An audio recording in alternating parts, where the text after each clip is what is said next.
How's it going, guys? Today we're going to be looking at military pay, and for today's example we're going to be using my LES, which I have pulled up right here, and we're going to be comparing it to what officers make, what warrants make, and show you just a basic layout of how much I get paid in the military.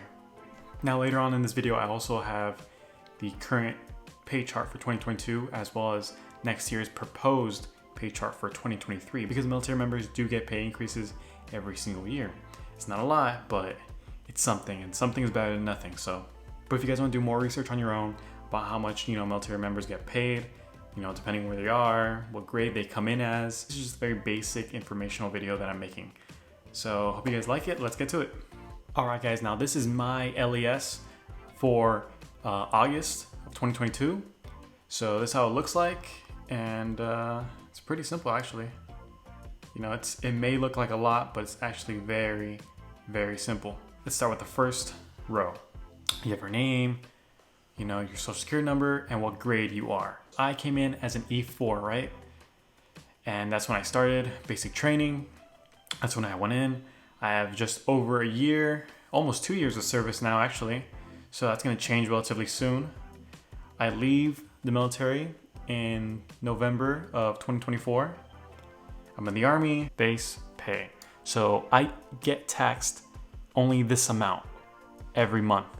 BAS, or basic allowance for subsistence, is how much you get paid for food, because you do have to pay for, the DFAC and cafeteria workers and all that stuff. So they pay you a certain amount each month, and then they take it away every month. So it's in your bank account, but not really, because you really never see it. And third, we have BAH, which is basic allowance for housing. So it's basically your barracks situation. If you live in the barracks, you get paid BAH. Now, if you are married and live off post, then your BAH will be a lot more. Hazardous duty pay location. So right now I'm in Yongsan, South Korea. Above me is the North. So I get paid an extra $50 every month for just being here. Now, people that live closer to the border, they get paid an extra $150 a month, which is nice. COLA, which is cost of living allowance, I get paid $81, a lot higher than in the US because I am overseas. So because of that, it does fluctuate, from being inside the US in the States compared to, Germany or South Korea. Deductions right here. So this is what they take out. Federal taxes, they take out 146. Social Security, 148. Medicare, SGLI, which is my life insurance for the military. I opted in for the $400,000, so I have to pay $25 every month. State taxes, I lived in California. I have to pay state taxes. I pay $60.72 every month for state taxes, which is really terrible. I really wish I could save this money, but just doing the paperwork alone and having my address be, at another state where my cousins are at will be a lot of work for me. So I just rather stay with California state taxes, honestly. All right, next is meal deduction. So they took away $359.60, but they paid me over here in my entitlements. They paid me $406.98. So all that money pretty much went to food, right? Roth TSP, that's your military 401k. And for me, I put in 10% every month, which is actually double the amount that, they kind of recommend you to do. But since I'm a little older, I put a lot more into my retirement. My mid-month pay is $967.09. So from this amount, I get taxed all this, and it comes out to be $967. All right, so moving on to allotments. Let's say you have an IRA or like a savings account at another local bank or another bank in general. The allotments of whatever your mid-month pay will go into there. So let's say you put $200 into your allotment every month, right? So instead of a mid-month pay of $267, it'll be like $700, right? $767. So summary, it breaks it down really easy and really simple.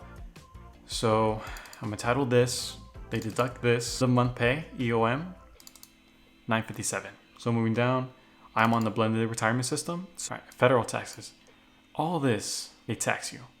They tax you, your wages, If you have multiple jobs in the military, which you can get, but I don't recommend it. If you have any dependents under 17, you have a kid or something.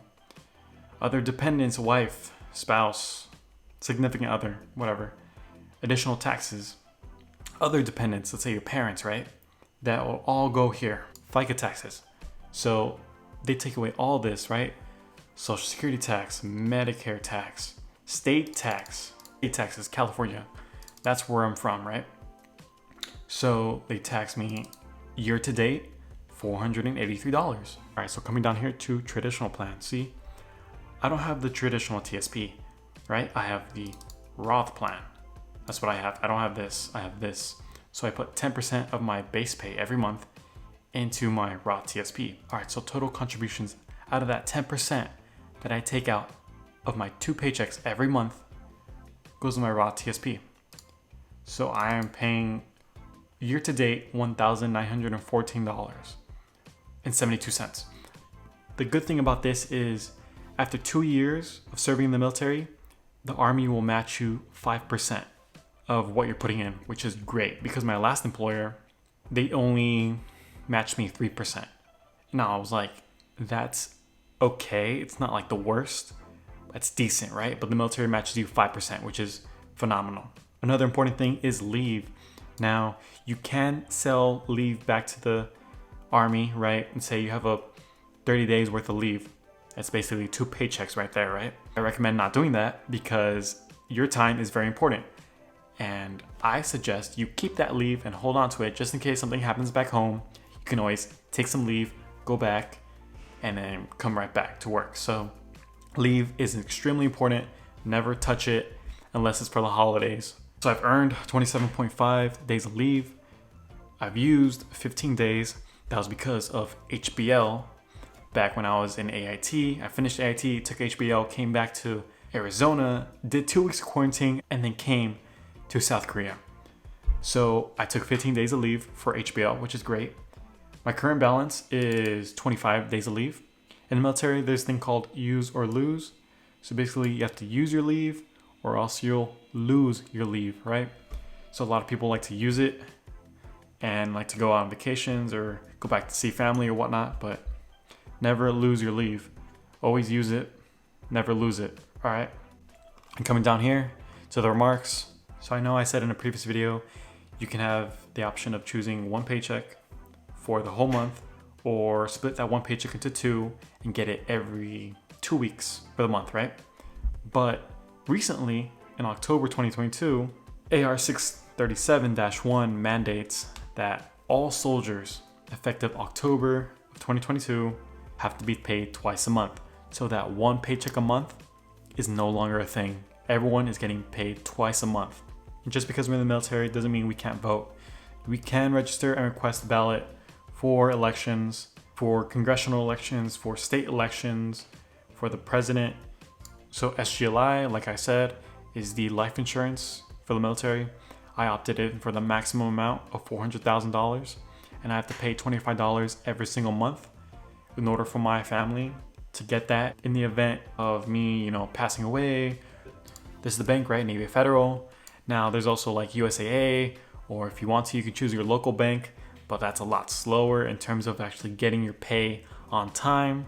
But yeah, guys, that's my LES. It's pretty simple, pretty easy to explain. I hope I explained it well enough for you guys to understand it, but there's a bunch of other videos out there on YouTube. So if I didn't explain it well enough, you can surely look at other people's videos, but you guys doing your own research. That was just my little LES for you guys for August. But moving on, I'm gonna take you guys to the pay charts for 2022. So this is a basic pay table for 2022. We did get a pay increase of 2.7% from 2021 into 2022. And then for 2023, we actually have a pay increase of I think like 4.7, which is pretty nice, but it's still not enough, for this inflation and whatnot. So looking at this here, I am an E4. I have less than 2 years. I get paid $2,393.40 a month. And you guys saw that in my LES. Now, once I hit that 2-year mark, it'll go up to $215, right? And 80 cents, which is, an extra what, almost 200 bucks. That's nice, right? Now, if I bump up in rank, you know, before I leave Korea, or even when I get to my next duty station, it'll increase even more to $206.10. But if you decide to go warrant, you make this amount of money, right? From enlisted to warrant, you can make this amount, right? You go to warrant school, do all that, you'll be making this. And with time, with promotions, you'll be making a lot more money. Now, let's say you want to go officer, right? You're like, I want to make the big bucks, right? I want to make so much money, you know, more than any enlisted would ever dream of, right? You did ROTC in college, you commissioned as a second lieutenant. How much will you be making? Well, according to the pay chart, you'll be making as an 01, fresh out of college, $3,477.30, which is not bad at all. Now, the thing is, people think, oh, I have a AA degree, right? From community college. I have a degree from community college. I can be an officer, right? No, you have to go and get your bachelor's to become an officer. That's the only thing. You can have an AA degree and go enlisted, right? I came in with bachelor's as an E4 and I make this much. If I went the officer route, I'd be making this much. Let's say you are enlisted, right? And you want to go the officer or the warrant route, you'll be making a lot more money because you were prior enlisted with your first contract. So let's look at the pay charts here. Commissioned officers with over 4 years active duty service as an enlisted member or warrant officer. So let's say I want to go from E4, right?